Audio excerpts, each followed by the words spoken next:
Hello and welcome live from New Delhi. You're watching DD India News Hour. I'm Gautam Roy. Let's begin with our top stories. In a first, Prime Minister Narendra Modi commissions 3 indigenous naval platforms, says India works in the spirit of development, not expansionism in the Indo-Pacific. Yoon Suk Yeol becomes South Korea's first sitting president to be arrested after investigators scaled barricades and cut through barbed wire to take him into custody. Meta India apologizes for Mark Zuckerberg's remarks on the 2024 election outcome. And papal thriller Conclave leads nominations for the BAFTA Film Awards, with music and horror themed productions also faring well at Britain's top movie honours.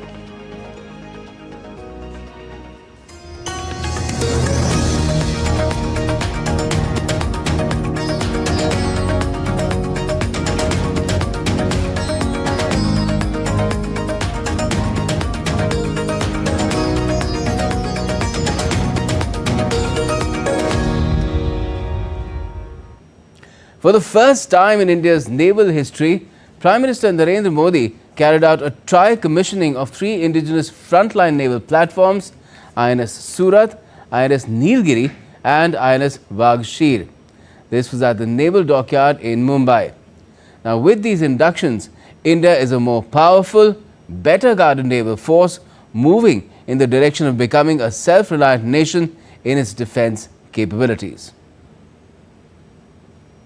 Prime Minister Narendra Modi dedicated 3 potent platforms of Indian Navy, INS Surat, INS Vaghshir and INS Nilgiri, at their commissioning ceremony at Mumbai's Naval Dockyard. Prime Minister Modi termed it as very big day for India's maritime heritage, the glorious history of the Navy and the Atmanirbhar Bharat Abhiyan. Bharat विस्तारवाद नहीं, भारत विकासवाद की भावना से काम करता है। भारत ने हमेशा open, secure, inclusive और prosperous Indo Pacific region का समर्थन किया है। इसलिए जब समुद्र से सटे देशों के विकास की बात आई तो भारत ने मंत्र दिया सागर। सागर का मतलब है security and growth for all in the region. The commissioning of 3 frontline naval combatants underscores India's unwavering commitment to building a robust and self-reliant defence sector. INS Surat is the 4th and the last ship of the Project 15B guided missile destroyer project, having an indigenous content of 75% and is equipped with state-of-the-art weapon sensor packages and advanced network-centric capabilities. It is also the first AI-enabled Indian naval ship. The ship ranks among the largest and most sophisticated destroyers in the world. You will not find any other ship which is more densely packed with combat potential, with the kind of weapons that we have. So it is an extremely potent platform which adds to the might of the Western Fleet and the Western Naval Command and of course the Indian Navy. INS is the first ship of the Project 17A stealth frigate project and has been designed by the Indian Navy's Warship Design Bureau. Equipped with advanced features for enhanced survivability, seakeeping and stealth, it reflects the next generation of indigenous frigates.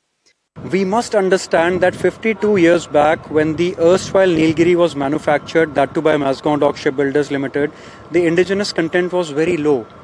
But half a century down the line, we have come to a level of 75% and more. So that's another proud moment. Atmanirbhar Bharat, it is here and it is here to stay. The weapon systems, the sensors of the ship are all primarily designed by Indian vendors in India, and that is what gives us the cutting edge technology in our hands. INS Vaghshir is the 6th and final submarine of the Project 75 Scorpion project. It is a diesel-electric attack submarine based on the Scorpion class and has the ability to launch a crippling attack on the enemy using precision-guided weapons with both 18 torpedoes and tube-launched anti-ship missiles at the same time, underwater or surfaced. It represents India's growing expertise in submarine construction. The submarine plays a very important role in the defense part of our nation, which is the concept of the Indian Navy. That means it is required to be stealthy. It is required to operate without any support. So induction of INS Vakshir into Indian Navy and Indian Navy, INS Vakshir joining the Indian Navy definitely is a big boost, and it has strengthened not only the submarine arm, the combat capability of the Indian Navy itself. The commissioning of 3 major naval combatants marks a significant leap forward in realizing India's vision of becoming a global leader in defense manufacturing and maritime security. The commissioning of INS Nilgiri, INS Surat and INS Vakshir showcases the significant strides India has made in naval shipbuilding. Their development underscores India's commitment to self-reliance in defense manufacturing. With camera person Kapil Maske, this is Shama Mishra for DD India, Mumbai. And we'll be speaking with an expert guest a little later on the show about this development. But let's move on for the time being. Well, the Indian Army celebrated its 77th annual day in Pune with self-reliance guiding the proceedings.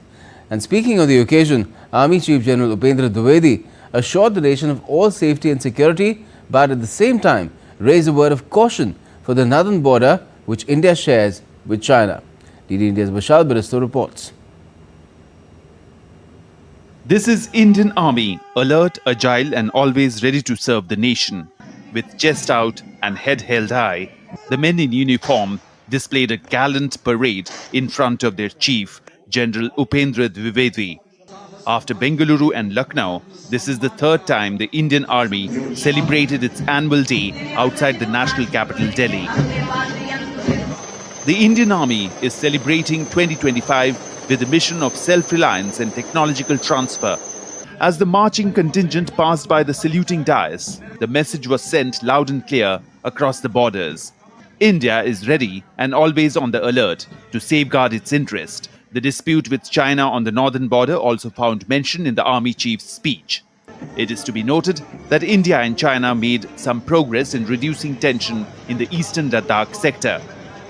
We have to make sure that whatever was done in Galwan should not get repeated. It means our eyes and ears and whole of nation approach should be focused towards that. Whether it's a diplomatic effort or a military effort or even MHA in terms of CAPF effort. We all should converge on this issue and make sure that we should not get any such surprises in the future. The Indian Army is also laying great stress on the women empowerment in the forces. The all-women marching contingent was a reflection of this mission. Women empowerment is definitely coming up really well. So talking about the parade itself, so our girls, that is the Agniveer contingent, we have been practicing for last 40 days and it's really a very pride moment for us to march and give the salute to the Chief of Army Staff. So we are feeling really happy and great about it. As the Indian Army put its best foot forward with latest in technological advancements, the highlight of the show were robotic mules in the parade. These robots have been developed indigenously. This is a robotic mule and it is quite useful in all terrain.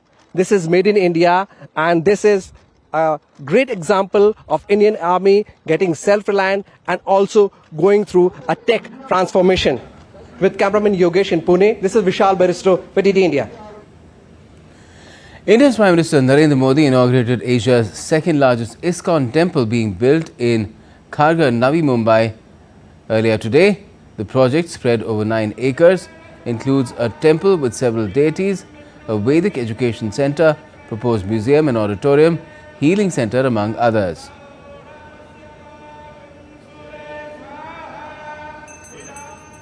Now, this temple has been constructed entirely of white and brown marble stones. 3D images of Lord Krishna have been put up in the temple's hall. The temple is dedicated to the flute-playing god and has been named as Shri Shri Radha Madan Mohan. It aims to promote universal brotherhood, peace and harmony, drawing from the teachings of the Vedas. Addressing the gathering on the occasion, the PM lauded ISKCON for its contributions to society.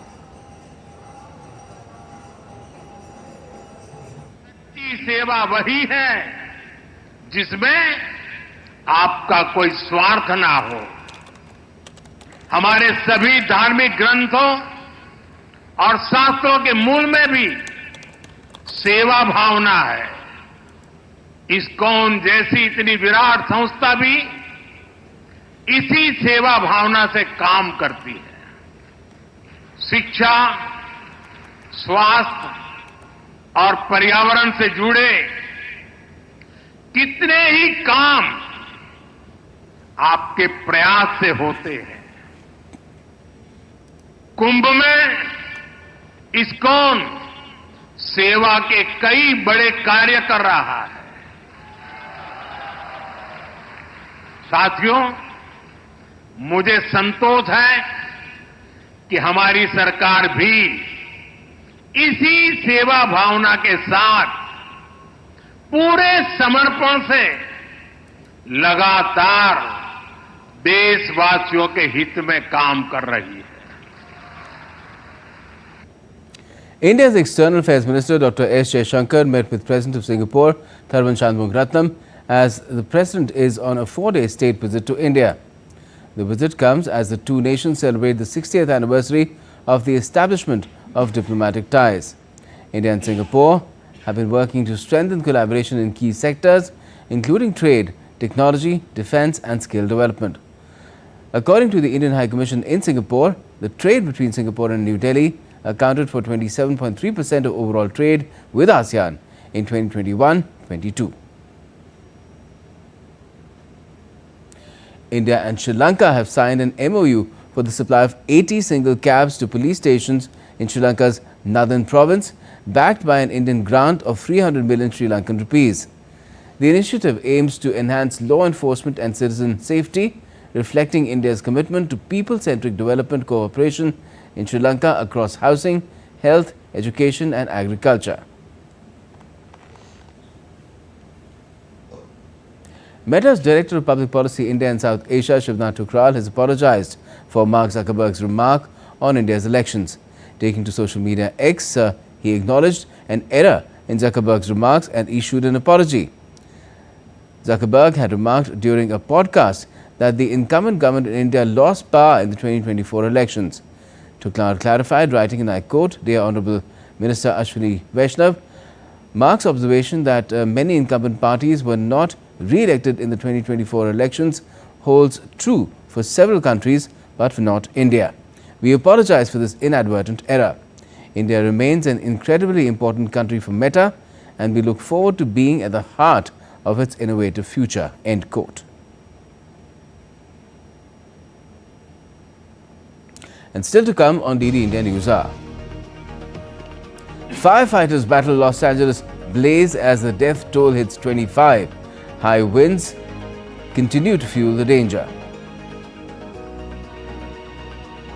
The US to remove Cuba from a terror list in exchange for prisoner release. And the Iranian Navy unveils its first signals intelligence ship.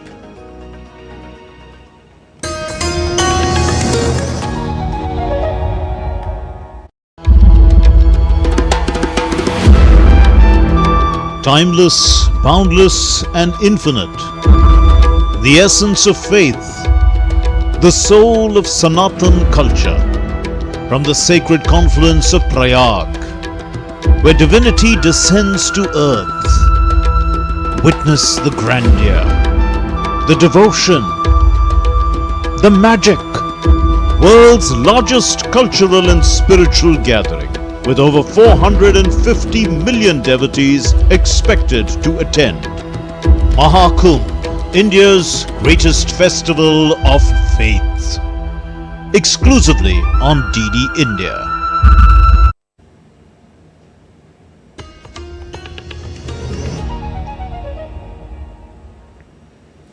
You're watching DD India News Hour. I'm Gautam Roy. Now, firefighters continue to battle blazes in the Los Angeles area, which have already killed at least 25 people. Authorities said the death toll was likely to rise as search crews gain access to areas torched by the wildfires. About 88,000 residents are still under evacuation orders 1 week after the start of the Eaton and Palisades fires in the LA County. Tragedy is not yet over as high winds and low humidity still pose extreme danger. Fuzail Ahmed reports. A drive along one of California's most scenic and iconic roadways, the Oceanside Pacific Coast Highway, showed the extent of wildfire destruction, with many homes reduced to twisted metal. Multiple homes, businesses and cars were destroyed. Search and rescue teams with sniffer dogs combed through the rubble of Pacific Palisades, looking for signs of life or human remains amid the ruins of the neighborhood.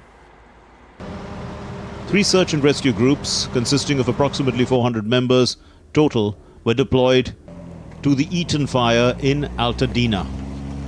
When we normally have an incident like this, there isn't quite this amount of search and rescue operations, just due to the fact that there isn't many incidents that we've had that's had this much damage and destruction. So it's a considerable amount of structures to search, thousands, and it's going to be a long process. In Malibu, search and rescue teams were seen trying to locate missing people among the debris, with the help of Mexican urban search and rescue crews. And we're just going, structure by structure. We're focusing on a small scale. As you know, the work is very tedious. We want to make sure that we're as detailed as possible. But when you're dealing with thousands of structures that have been destroyed, it's going to be a long process. U.S. President Joe Biden acknowledged the severity of the wildfires. Biden's remarks came after he established the Chuckwalla National Monument and the Sataitla Highlands National Monument in California. Among the worst wildfires in California history, it's devastating. For Kamala and for so many of you, it's home. She and I and our entire administration have been working closely with Governor Newsom, Senator Padilla, Senator Schiff, the entire congressional delegation, to make sure California has every possible resource to fight these fires and help the survivors. The death toll from the fires rose by 1 on Tuesday to 25, according to the Los Angeles Medical Examiner's Office, while the estimate of structures damaged or destroyed held steady at over 12,000. A few thousand more people were allowed back home, but 88,000 remained under evacuation orders. Warnings were in place again Wednesday in the Los Angeles area for the prospect of strong winds, combining with dry conditions to spread wildfires. Amid all these, people also came forward to help those in need in California.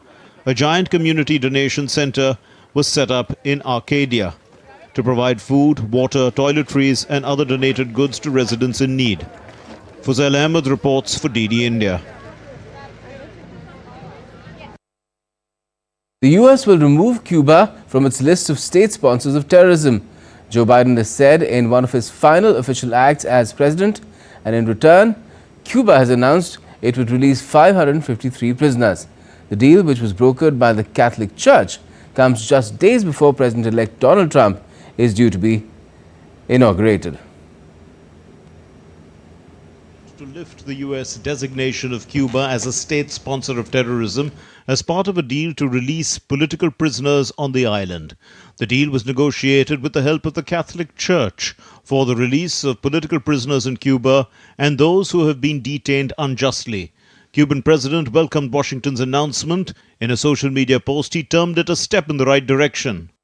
I thank everyone who contributed to the decision announced today by the U.S. to remove Cuba from the list of state sponsors of terrorism where it should never have been. This and 2 other measures adopted have had a high cost for the country and Cuban families. Miguel Díaz-Canel, Cuban president. Cuba said it would release 553 prisoners in response to Washington's announcement. In a social media post, Cuban president said, and I quote, "As is standard practice in our legal system, we made the unilateral and sovereign decision to grant freedom to 553 persons convicted of various crimes. According to official Cuban figures, some 500 people were given sentences of up to 25 years in prison for participating in anti-government protests in July 2021. that was fueled by power blackouts and soaring food prices. However, rights groups and the US Embassy say the figure is closer to 1,000. Some have already been freed after serving their sentences. Cubans were skeptical about US President Joe Biden relaxing sanctions, targeting longtime foe Cuba, days before Donald Trump takes office. Well, we have to see what Trump does next.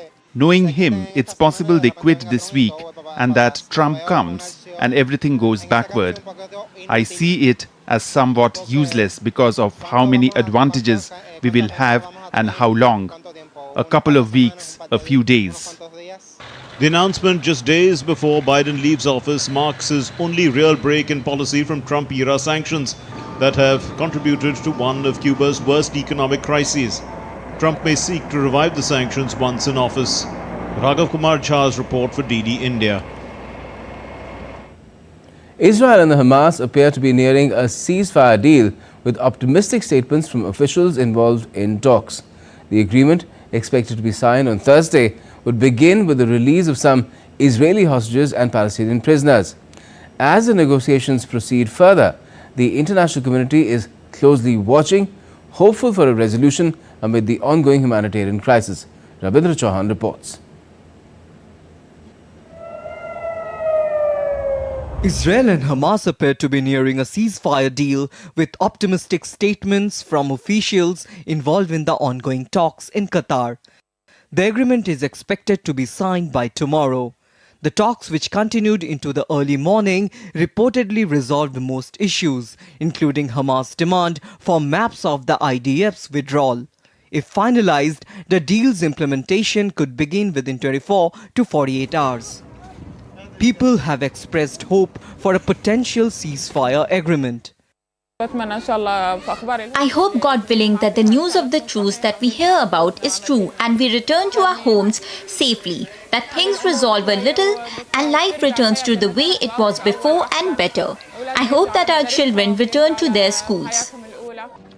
As negotiators are trying to hammer out the final details of a complex phased ceasefire in Gaza after marathon talks, a meeting of the Global Alliance for the Implementation of the Two-State Solution opened in Oslo on Wednesday, with comments by Palestinian Prime Minister Mohammed Mustafa, Norway's Foreign Minister Espen Barth Eide, and UN Palestinian Refugee Agency UNRWA Chief Philip Lazzarini. There are very serious signs of a possibly imminent ceasefire in Gaza. We will not celebrate before it's there, but the messages we are getting from all sides is way more concrete and promising than what we've heard before, so we might actually be very close. Yes, we've heard it before, but I allow for some more optimism this time around. That would, of course, be extremely welcome, because a ceasefire is the prerequisite for all the work that we want to do. The time has come to take practical measures that advance the two-state solution, address the root causes of this conflict, and directly confront the legality of the Israeli occupation and its ongoing violation of international law. Hamas seized 251 hostages during its October 2023 attack on Israel, with 94 still held captive. Hamas will free 33 hostages held in Gaza, while Israel will release about 1,000 Palestinian prisoners in the first stage of a Gaza truce agreement reportedly. Several hundred terrorists would be freed in exchange for the hostages, with the final number depending on how many of the 33 hostages are alive. With all parties expressing optimism, the international community is closely monitoring the situation. The possibility of a truce provides a ray of hope amid the ongoing humanitarian crisis. Ravindra Chauhan's report for DD India. South Korea's sitting but impeached President Yoon Suk Yeol was arrested in a dramatic fashion on Wednesday, marking a historic first in the nation's political crisis. But Yoon is exercising his right to remain silent, investigators said on Wednesday, as the suspended leader was questioned over his abortive declaration of martial law. Yoon's arrest follows his refusal to appear at the Constitutional Court, and the growing fallout from his failed martial law declaration last month.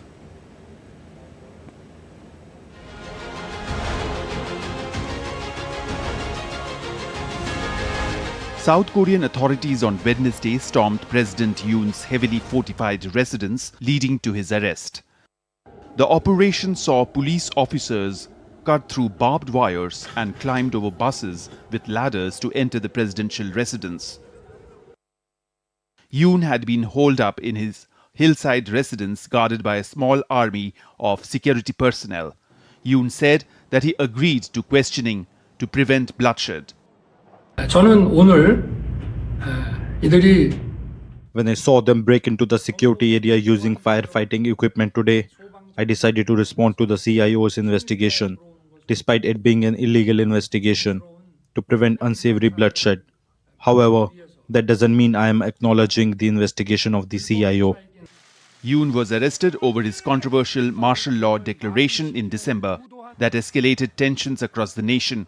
The declaration, which involved deploying soldiers and helicopters to parliament, triggered mass protests, and this led to his impeachment. South Koreans are divided over the dramatic arrest of impeached President Yoon. The president is currently claiming that the arrest warrant is illegal, but it was issued by the court. Above all, it makes me question whether a president who used to be a prosecutor enforcing the law is now denying that. I used to respect President Yoon at one point, but as the president of South Korea, he has taken actions that are only fitting for a dictatorship, not for this era. So while I respected him in the past, I no longer do now. In contrast with the arrest of Yoon, a man set himself on fire near South Korea's Corruption Investigation Office, where impeached President Yeol was being interrogated. The man was severely burnt.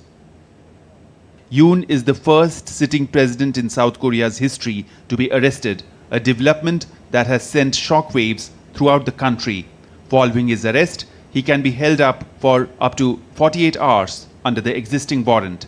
Investigators would need to apply for another warrant if they wish to extend his detention. Meanwhile, the Constitutional Court is deliberating on whether to uphold Yoon's impeachment. The next hearing is scheduled for Thursday. Bureau Report, DD India. The Iranian Navy received its first signals intelligence ship, according to the semi-official Tasneem news organization, a few days after the country's army took delivery of 1,000 new drones. Footage showed the ship at sea off the coast of Iran in the south near Iran's port town of Konarak. Earlier this month, Iran started 2-month-long military exercises, which have already included war games in which the elite Revolutionary Guards defended key nuclear installations in Natanz against mock attacks by missiles and drones.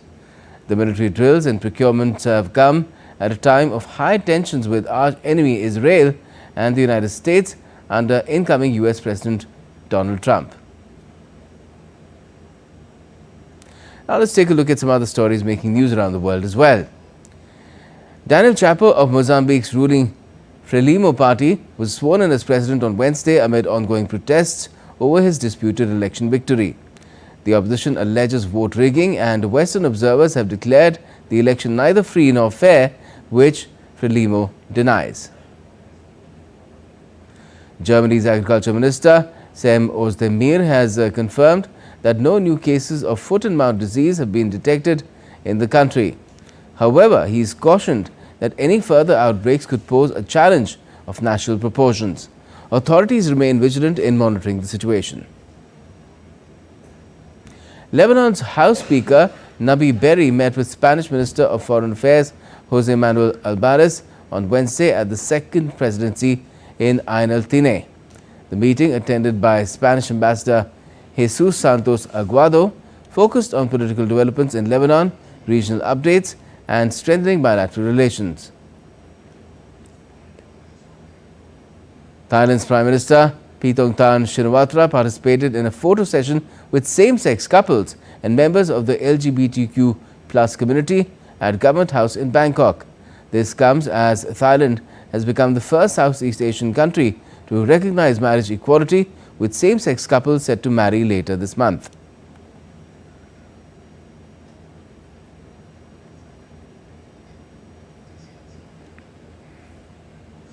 And still to come on DD India News Hour. We'll be speaking with our expert guest about what the tri-commissioning of 3 indigenously made naval platforms in Mumbai today means for India's defences along with peace and security in the Indo-Pacific. And India leads as a resilient economy set to become the 4th largest in the world by 2026.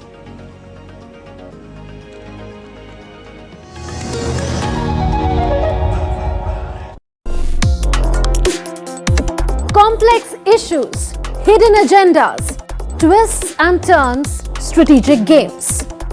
We think all dots are linked. We just need to connect them. Join me every week as I connect the dots to unravel hidden designs in statecraft, mysteries, and decode issues that matter to you.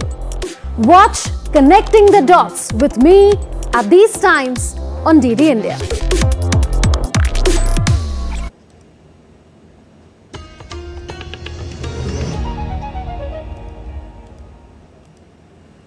Welcome back. You're watching DD India News Hour. I'm Gautam Roy.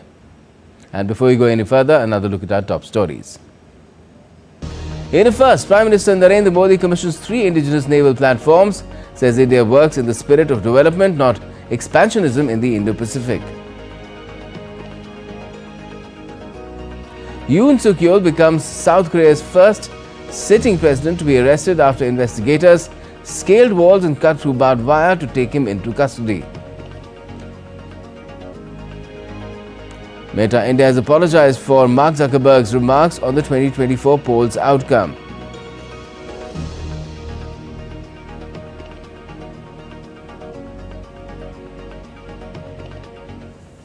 And let us now take you back to the top of our stack of stories about the tri-commissioning of 3 naval platforms, 2 warships and 1 military submarine that Prime Minister Modi has done today in Mumbai. Let's find out what it means for India's maritime defences and the goal of keeping things peaceful and calm in the entire, not just the Indian Ocean region, but the Indo-Pacific region. I have with me Vice Admiral Shekhar Sinha, retired, former Chief of Integrated Defence Staff with us. Admiral Sinha, what do you make of how this tri-commissioning for the first time in India's naval history, perhaps in the naval history of the world, is taking place of 3 platforms, 2 warships, 1 a destroyer, a bigger ship, the other a frigate, which is not too small really when you compare the 2, and then a submarine as well. Gautam, thank you for getting me on your program. It's a very big day, Gautam, because 3 platforms getting commissioned on one day, that too by the Honorable Prime Minister Narendra Modi ji. I think it's a very big event. Now, how it makes, what it adds to the combat power. Let me first tell you that the Indian Navy is a blue water navy. It adds to the capability, it adds to the numbers, so that we can, provide maritime security, keep the sea lanes of communication open, and also make sure that trade is free, nobody is interfering, like, piracy, theft, terrorism, etc., etc. So we are here on a true spirit of Vasudhaiv Kutumbakam, because if you recall, the Houthis started attacking the Red Sea, merchant ships, and the Indian Navy was deployed for 100 days, and they had put 20 ships and 5,000 people, and about 900 hours of flying hours between aircraft and UAV to make sure that none of the ships were hijacked, pirates were caught or they were deflected away, and ships which had been damaged, they were brought to Indian shipyards, repaired and sent back to their country.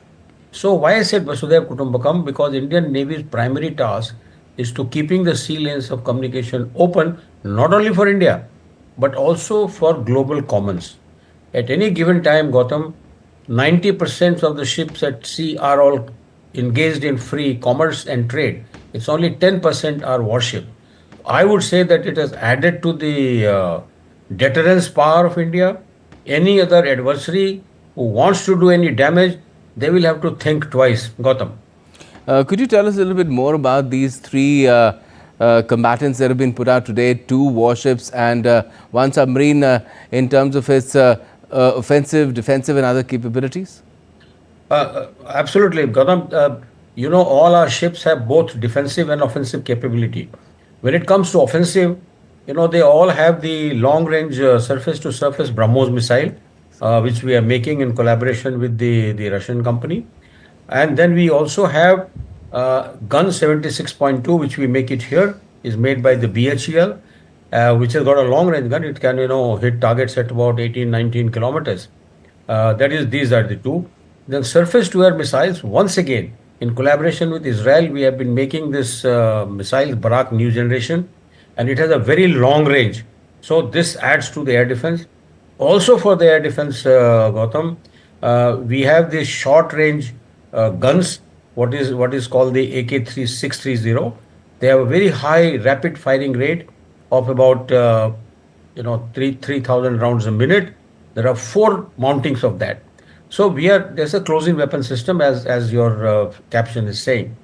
Now it can take on anti-ship missiles. It can take the surface-to-surface missiles. It can take on aircraft, or maybe, as far as these guns are concerned, they can also take the swarms of the UAVs, which have now become a very popular bug. And the undersea drones as well? No, not yet. That development is still sort of going on, and people are working on it. But undersea capability, Gautam, it has got a sonar system, which is, to my mind, since I have operated those on INS Delhi when I was in command, it is one of the best sonars in the world, particularly for our water, which is very saline. It has got our own heavyweight torpedo, which is quite long range and very effective. And we have anti-submarine rockets, which is again made in India. So I think that, and I'm not talking about the electronic support measure, the electronic warfare, all of it is Indian made. So I would say that, every country, there is no maritime security in Indo-Pacific, particularly Indian Ocean, without taking India on board. That is why you got so many countries wanting to do exercise, so many countries wanting to have some bilateral relation with you, and see, we are sticking in the Quad as well. Gautam. Yes, certainly we are now a defense export country as well, and that is also something to be very proud of. Although in terms of Navy, I think shipbuilding capabilities will right now, I guess for now, service the needs of the Indian Navy and Coast Guard itself. To what extent do you think, if you look at the future, this augmented capability going to help the Indian Navy, considering that more and more ships as the years go by will be commissioned as well? I think there are about 60 more ships that are under construction right now. But that's true. 60 ships. The Nilgiri class, which has got commissioned today, the 4 are being, built here in Mazgaon Dock, and the balance 4 are being built in GRSC in Calcutta. So we already have 2 lines operational. But I would say that it is time for the private sector also to pitch in if we have to go beyond our own domestic market for these ships. And to very close friends, we should be like, as you know, that we're giving BrahMos weapons system given to Philippines, and I believe that we are very close to signing with the Indonesians some $480 million deal. I read it in the newspaper today. And we have also given the fast attack crafts, the smaller attack crafts, to Vietnam for their own seaward security. And that is built by Larsen Tubro, Gautam. So there is a sort of participation, but this needs to be sort of spread if you have to really become a exporting country. Right now, our exports of all weapon systems and ammunition is roughly, I believe, 28,000 crores, which is a very good sign. It gives you a lot of capital. I would say any investment in shipbuilding or ammunition building actually adds to the economy. It will add to jobs that you will create. It will add to the capability that you will make for your friends. So I think it's a win-win situation throughout, Gautam. Yes, certainly the Prime Minister himself said that about 3 lakh crore rupees, there will be a multiplier effect in terms of employment when these ships get built, the 60 ships that we were talking about. Now, in terms of India's ability to defend itself and be a net security provider, especially for the global south, in the Indian Ocean and then the larger Indo-Pacific region. Do you feel that India is adding enough firepower to its naval capabilities considering the kind of neighborhood that it has with extraterritorial naval forces coming into our waters? Gautam, that's a very good question and pointed question. As a military man, I'll be very upfront in naming those countries.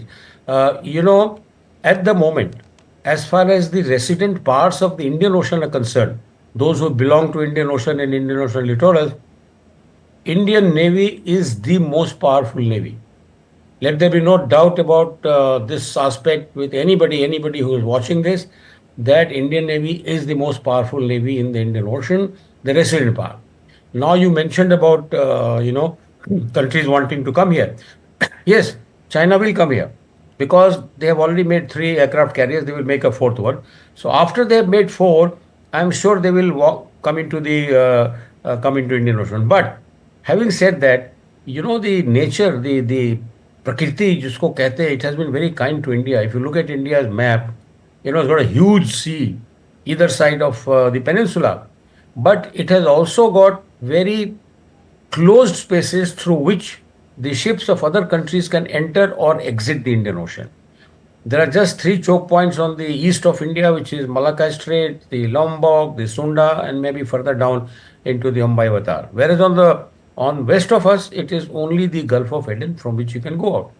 So anybody who's coming here or going, we have 100% whereabouts of them because we have a very robust maritime domain awareness network. That's number one.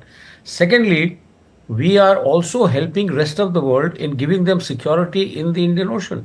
Mind you, 80% of world's hydrocarbon energy actually goes out through the Indian Ocean. Yes. You got Gulf, you got Africa, you got South America, and they have to cross Indian Ocean. They will have to take. That's why today anyone wanting to ensure maritime security, the first bilateral deal that they sign with India is to have a maritime security. And Prime Minister Modi has been very, very, vocal and very open on this. He started off with Sagar, the security and growth for all in the region. It's not that he only wants to, have security. He also wants all these people to grow, and India will help them in growing. So Navy's first task, Gautam, is to make sure that sea lanes of communication are open and safe, not only for Indian ship, but everybody, global commons. Gautam. Certainly. Well, let's hope that this message of keeping sea lanes free goes out loud and clear to everyone, and the realization also dawns that Indian Navy is not something that is to be messed with at all. It is constantly augmenting its capabilities, and that is something that has been happening at a rapid pace through the strength of indigenous capabilities. Thank you for joining us and talking about it, and we'll sit down. Thank you, Gautam. Bye-bye. Now, India's Commerce and Industry Minister Piyush Goyal has addressed the World Congress on Disaster Management, Disaster Risk Reduction, that's a WCDM-DRR Awards on Wednesday in New Delhi. The minister said that India today is known as the first responder to the Global South for its humanitarian initiatives in times of natural disasters. He pointed out that India is known for helping with disaster management in its neighborhood, be it floods, earthquakes, landslides or other calamities. The minister stressed that managing disasters is a whole of government approach. तो सभी के ऊपर आती है कभी ना कभी, लेकिन उसके सामने लड़ना, उसके सामने जूझना, और आज के परिप्रेक्ष्य में देखें तो उसको प्रीएम्प्ट करना, ये एक बहुत बड़ी उपलब्धि रही है देश की। और मैं समझता हूं कि जिस प्रकार से केंद्र सरकार, राज्य सरकारें, सभी अधिकारी, हमारे आर्म फोर्सेस, सभी ने मिलकर इस पूरे क्षेत्र को नई सोच के ढांचे में डाला है, ये शायद हम 10, 15, 20 साल पहले सोच भी नहीं सकते। Now, India leads the epitome of resilience among the leading economies despite the challenging global environment. The PHDCCI report on India's growth story shows continuous growth, with GDP surpassing $4 trillion by 2025. India will also become the fourth largest economy by 2026, supported by robust economic fundamentals and dynamic business environment. An analysis conducted by the PhD Chamber of Commerce and Industry in a report on New Year Economics PhD CCI Economic Outlook 2025 projects that India will be the most resilient economy among the top 10 leading economies in the next 3 years. The analysis is based on leading macroeconomic indicators, including growth of GDP, exports, savings, investments, and debt to GDP ratio. Let's now take a look at some other stories making news around the country as well. Well, the Indian Coast Guard successfully rescued 54 passengers, including 22 women and 23 children, from a missing boat in Lakshadweep. The boat, travelling from Kavarati to Suhelipur Island, went off course, prompting a swift rescue operation after a distress call was received. All passengers were brought to safety.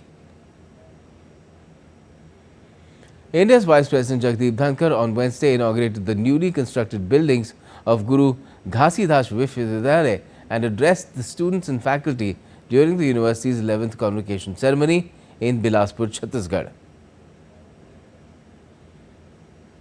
The Commission for Air Quality Management has activated Stage 3 and Stage 4 measures under the Graded Response Action Plan or GRAP in Delhi. The steps will be enforced alongside existing Stage 1 and Stage 2 measures. The move highlights the urgency to curb pollution and address the escalating environmental crisis in the national capital. And still to come on DD India News Hour, we'll tell you how pilgrims at the Prayagraj Mahakumbh can circumambulate all the 12 Jyotirlingas for the Hindu god Shiva. In sports, Casper Ruud crashes out of the Australian Open, while Zverev and Goff advance to the third round. And the Indian women's cricket team have secured their biggest win in one days after they thrashed Ireland by 304 runs.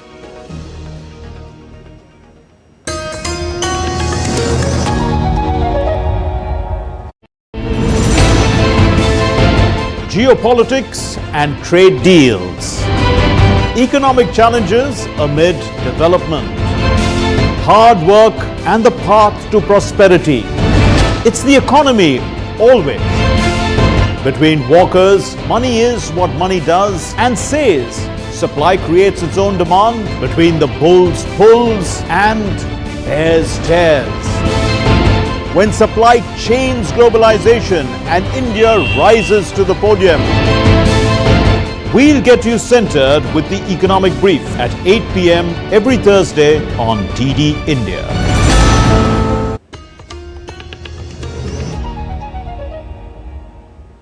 Welcome back. You're watching DD India News Hour. I'm Gautam Roy. Now, Congolese gynecologist and Nobel laureate Denis Mukwege has urged that survivors of sexual violence emerging from Syria's prisons need reparations. Since the dramatic fall of Syrian President Bashar al-Assad, rebels groups have liberated thousands of prisoners held in Assad's jails. Denis Mukwege, who works with victims of sexual violence during conflicts, described the shocking abuses committed in those jails. We also gave the example of rape committed in prisons in Syria, and that husbands who were in exile or at the front were sent images of their wives being raped. I think that when someone commits an act like that, it's a deliberate act with a clear aim to destroy the person. Over the last decade, the use of rape as a weapon of war has increased. But I think it gives us another reason to continue our fight, because ultimately it's an unacceptable weapon in society for women's body to be turned into battlefields. Italy, Albania and the United Arab Emirates have signed a deal of at least €1 billion to build a subsea interconnection for renewable energy across the Adriatic Sea. Albanian Prime Minister Edi Rama said that the three-way partnership, which aims to produce green power in Albania and export it to Italy through undersea cables, will involve Italian grid operator Terna and UAE's national energy company, TAQA. The deal was announced by Italian Prime Minister Giorgia Meloni at the World Future Energy Summit in Abu Dhabi.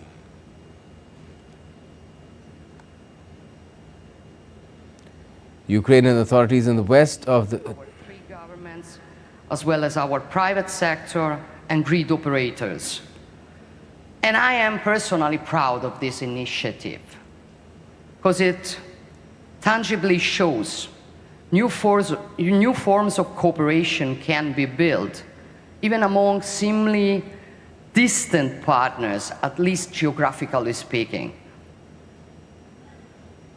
Ukrainian authorities in the west of the country said that critical infrastructure facilities had been hit in a massive Russian missile attack after air alerts sounded nationwide. The apparent barrage came just one day after Ukraine said it had carried out its largest aerial attack on Russian territory of the nearly 3-year war, hitting factories and energy hubs hundreds of miles from the front lines. Authorities in the western Lviv region, which borders EU and NATO member Poland, said 2 critical infrastructure facilities had been hit in the Drogobych and Stry districts. The Ukrainian National Grid operator meanwhile announced it was introducing emergency blackouts in 7 regions, including the eastern Donetsk region. And now all the news from the Mahakumbh, the largest religious congregation in the world in India's Prayagraj.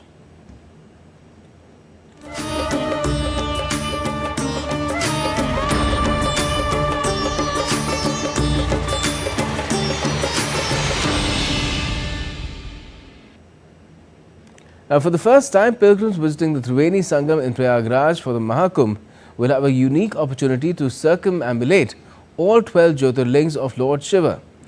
This will be possible thanks to a newly built Shivalaya Park. Watch a special report by DD India's Siddharth Bhardwaj.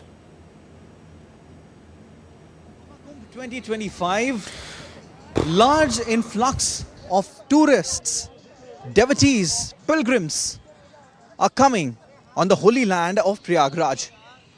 I am here at Arel Ghat and this is a very special place. This is called Shivalaya Park. Now, what is unique about Shivalaya Park is the very fact that you have 12 Jyotirling in this place and people who are coming here can get darshan of all the 12 Jyotirling at one place. And also, it's ways to wonder.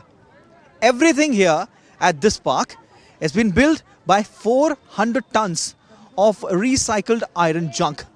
I'm here from Canada and my first visit, and just walking into the park, I'm in awe of all the different setups over here.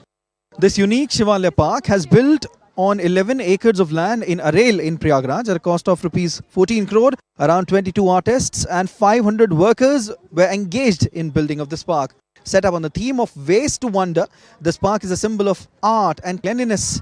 What's unique at Shivalaya Park is that it unfolds the entire story of Samudra Manthan, or churning of the ocean. Upon entering the park, one can witness a live scene of Samudra Manthan, where Nag Vasuki is seen churning the ocean with a rope between demons and God.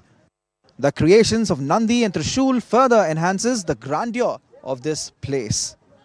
The whole place completes the journey of being here at Kumbh. Around 450 to 500 million people are expected to come in this mega festival, which is considered as the largest religious gathering on earth. And this is a place which certainly cannot be missed. With camera person Rakesh Kumar, this is Siddharth Bhardwaj reporting for DD India in Prayagraj. Let's now also get you some sporting updates. Well, with the objective of strengthening collaboration between the government and the corporate stakeholders, India's Sports Minister Dr. Mansukh Mandavia will be chairing a first ever meeting with top corporate houses in New Delhi on Thursday.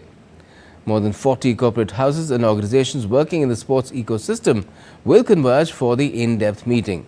The conference aims to foster dialogue between government and corporate leaders to address key policy concerns, develop strategies for sustainable economic growth and development in the sports arena. The meeting also aims to bring insights into actionable policies for enhancing the business ecosystem and strategic recommendations for growth in sports. India's women's cricket team secured its biggest win in one-day internationals after they thrashed Ireland by 304 runs in the third and final match of the series in Rajkot on Wednesday. completing a whitewash. Batting first, India notched up 435 runs for the loss of 5 wickets in the allotted 50 overs. Skipper Smriti Mandhana led from the front. She smashed the fastest ODI 100 by an Indian batter, reaching the landmark of 70 balls. Her opening partner, Pratika Rawal, also slammed her maiden 100. In reply, Ireland capitulated. They were all out for 131 runs. Deepti Sharma was the most successful bowler for India with figures of 3 wickets for 27 runs, while Tanuja Kanwar chipped in with 2 scalps. Casper Ruud was sent spinning out of the Australian Open as Czech teenager Jakub Mensik pulled off an impressive 6-2, 3-6, 6-1, 6-4 upset on Wednesday. 19-year-old Mensik sealed the match in style with a searing forehand winner to push the 3-times Grand Slam finalist and 6th seed to the exit. Mensik reached the 3rd round of the tournament for the first time. Indian tennis player Yuki Bhamri and his French partner Albano Olivetti crashed out of the Australian Open men's doubles event on Wednesday. Bhamri and Olivetti went down in straight sets, losing 6-2, 7-6 to the Australian duo of Tristan Skulkate and Adam Walton in the first round. World number 2 Alexander Zverev kept his Australian Open title charge on track with a straight sets victory over Spain's Pedro Martinez. Zverev will now meet Britain's Jakob Feinley. Now, British Academy for Film and Television Arts announced this year's nomination list on Wednesday. Conclave bagged a total of 12 nominations, leading the list, whereas Emilia Perez snatched 11 nominations, giving tough competition to Conclave. The Brutalist earned the 3rd position with 9 nods. However, Payal Kapadia's All We Imagine as Light and Sandhya Suri Santosh have also secured nominations at the BAFTA Awards 2025. And that's all we have in this edition of DD India News Hour. But let us know your thoughts on the news of the day. And for those on the go, you can get all the latest news and updates from India and across the world on DD India's mobile app. It's available on both Android and iOS. You can scan the QR code on the screen and download the app right away. And we'll be back with more news as it breaks here on DD India.